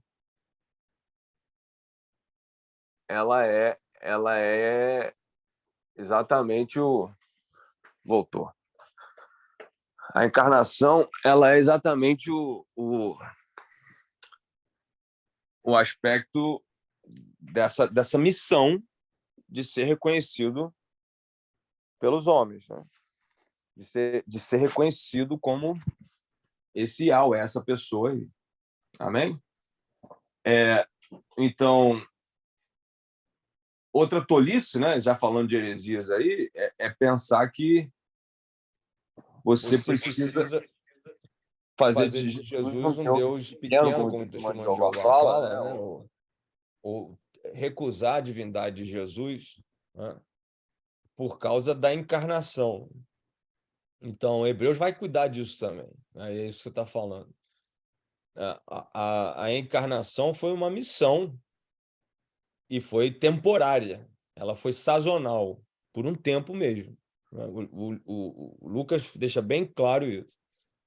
E então, por causa desse único propósito do homem poder tocar Yahweh.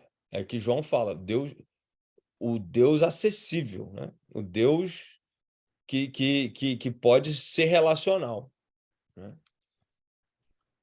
Então, e isso foi uma dificuldade, né? O texto de João 14, que o Abraão falou, ele mostra essa dificuldade. Horas antes da crucificação de Cristo, Pedro, Tomé e Filipe não estavam sabendo nada ainda de quem que Jesus era direito. Né?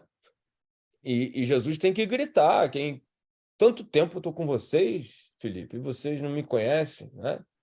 Quem vê a mim vê o Pai. Quer dizer, eles não tinham entendido isso.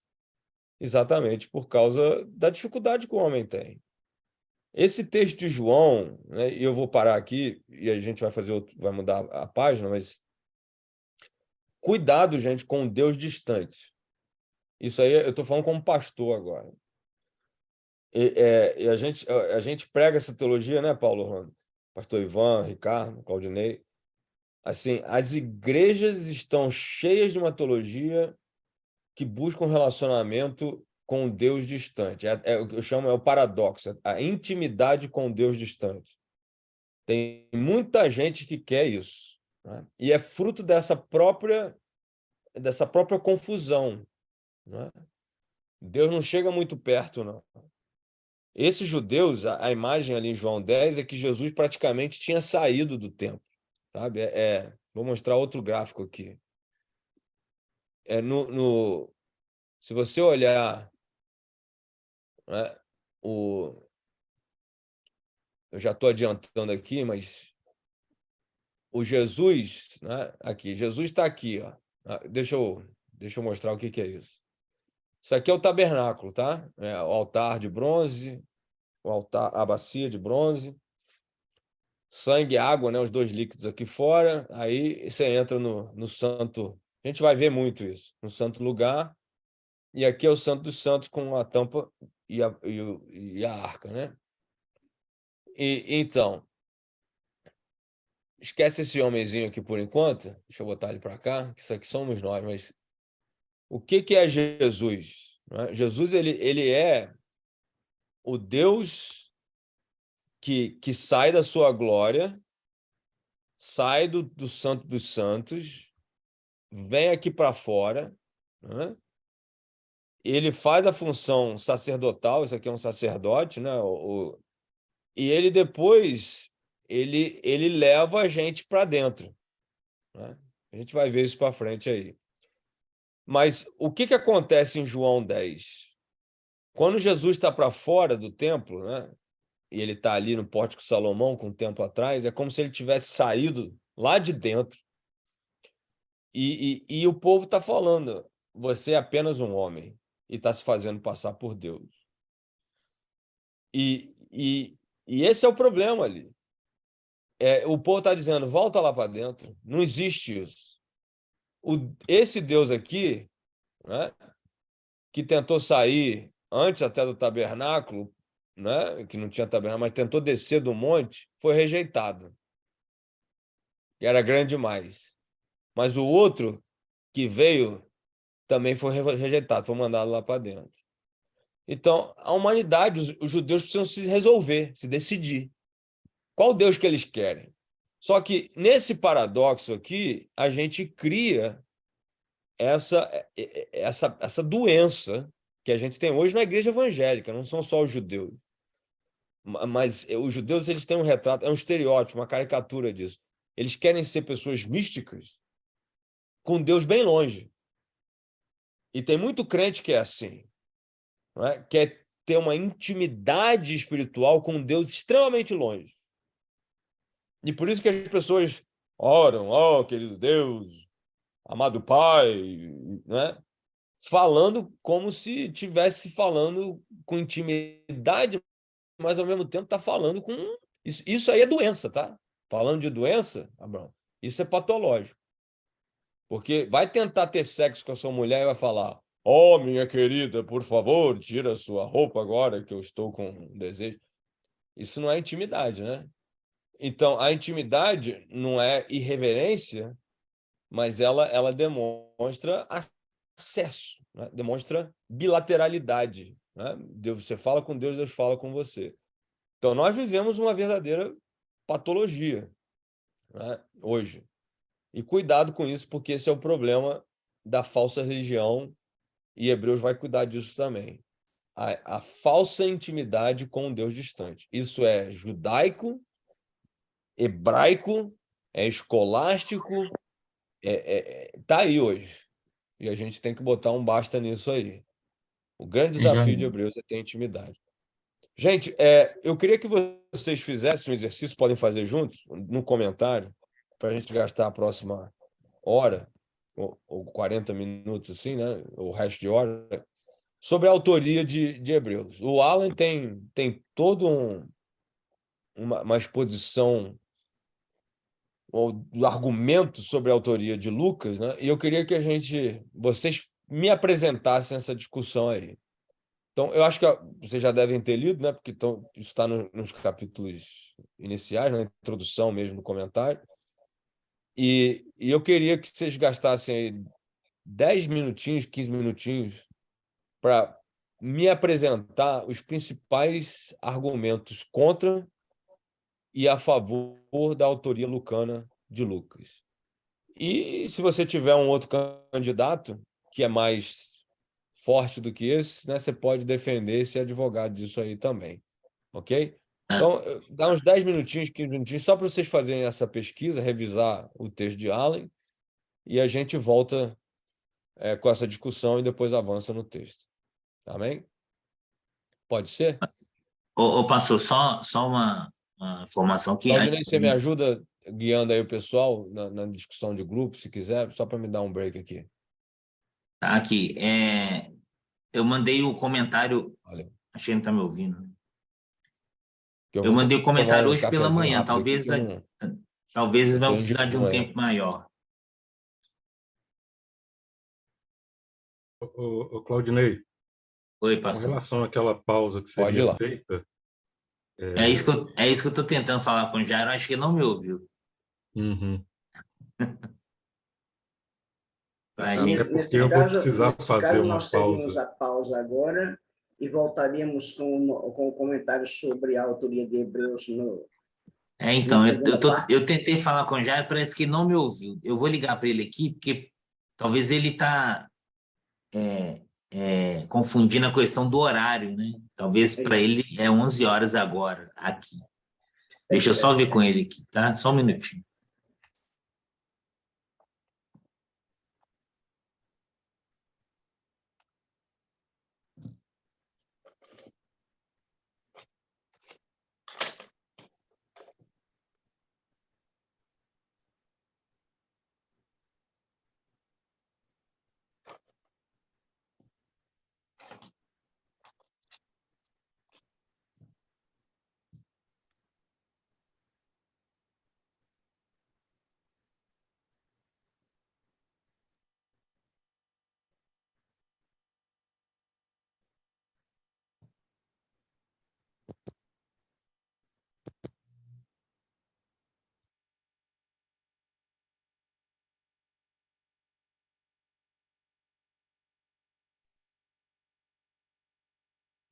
Ô, gente, eu estou baralhado com o horário aqui. Na verdade, é hora de almoço de vocês, né?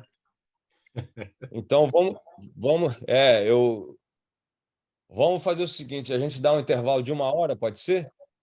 E a gente volta daqui a 1 hora, então. Aí vocês voltam fazendo a pesquisa, uns 10, 15 minutinhos, e a gente, só para arrematar, Claudinei, a gente entra, tá bom? Quem puder já faz a pesquisa na hora do almoço aí, mas quem precisar descansar. Então eu vou tomar café, vocês comem o almoço aí. Tá bom, Alexandre? O que é almoço aí hoje?